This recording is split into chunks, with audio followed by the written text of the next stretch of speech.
Сәлеметсіздер ме балалар? Сабағымызды бастаймыз. Мына бейнероликке назар аударайық.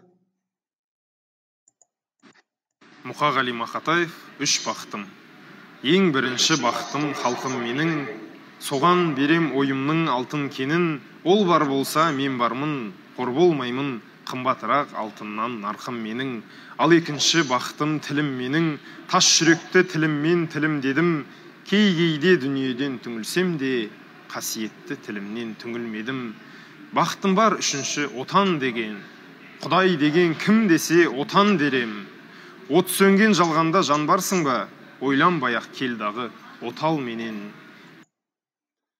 Иә балалар, бұл Мұқағали Мақатаевтың үш бақытым өлеңі. Өлеңнен адамға қажет үш ұғымды атаңыз. Яғни, бірінші бұл бақыты халық, екінші бақыты тілі, үшінші бақыты отан. Олай болса балалар, бүгін біз сіздермен әдебиеттік оқу пәнінен менің отаным Қазақстан деген үлкен тарауды бастаймыз. Сабағымыздың тақырыбы Тұманбай Молдағалиев отан туралы өлең жыр оқимыз. Отан қайталау сабағы. Сабақтың мақсаты отан өлеңін мәнерлеп оқып, мазмұнын түсінеді. Өлеңдегі негізгі ойды анықтап, автордың ойын өлеңнен деректер келтіре отырып дәлелдейді. Өз ойларын автор ойымен салыстырады. Ендеше Тұманбай Молдағалиевтің өмірі мен шығармашылығымен таныс болып алайық. Мемлекеттік сыйлықтың иегері ақын Тұманбай Молдағалиев 1935 жылы 20 наурызда Алматы облысы Еңбекші Қазақ ауданы Жарсу ауылында дүниеге келді.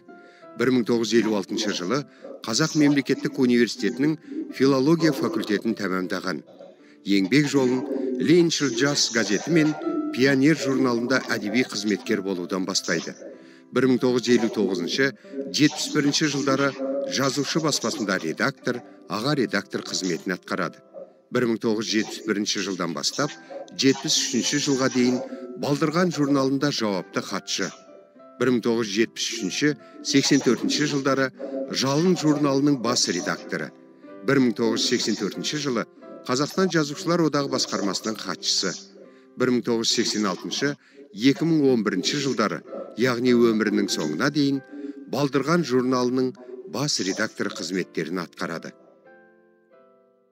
Тұманбай Молдағалиев қазақ әдебиетіне жастықтың, махаббаттың жыршысы болып келді.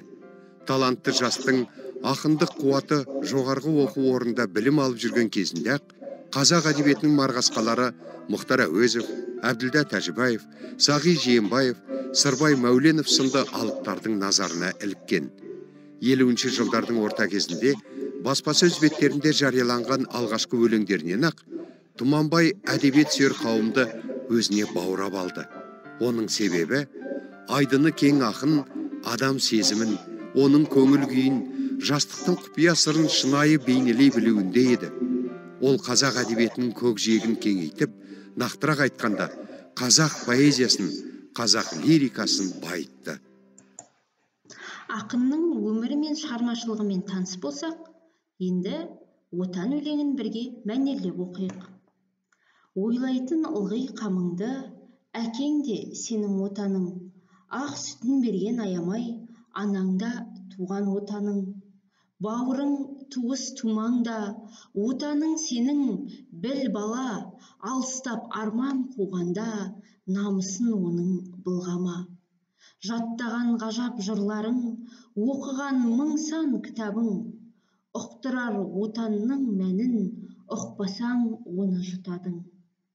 Шығатын өзің тауларда, бұлт басып тұрған төбесін, жападан жалғыз қалғанда, әкеңде оған сенесің. Бәрі де сенің отаның, бойыңды биіктететін, рухына балап атаның, өлгенше сүйіп өтетін. Сөздікпен жұмыс, атаның рухына балау, ата бабамыз сияқты құрметтеу. Енді оқушылар, дәптерімізді ашып, мына сұрақтарға жауап берейік. Отан туралы не ойлайсыздар? Отанымыздың өткені, қазіргісі, келешегі туралы қайдан, неден білесің? Ақынның отан туралы түсінігі сендердің ойларыңмен ұқсас па? Келесі тапсырма жалғасын тап, яғни отан туралы мақал-мәтелдерді аяқтау. Сіздерге 5 мақал-мәтел берілген, соның жалғасын тауып, дәптерлеріңізге жазып алыңыздар. Сабағымызды қорытындылай келе, бүгін біз сіздермен Тұманбай Молдағалиевтің отан өлеңімен таныстық. Өз ойымызды білдірдік. Ендеше үйге тапсырма отан өлеңінің өзіңе ұнаған шумақтарын жаттап ал. Сау болыңыздар, сәттілік!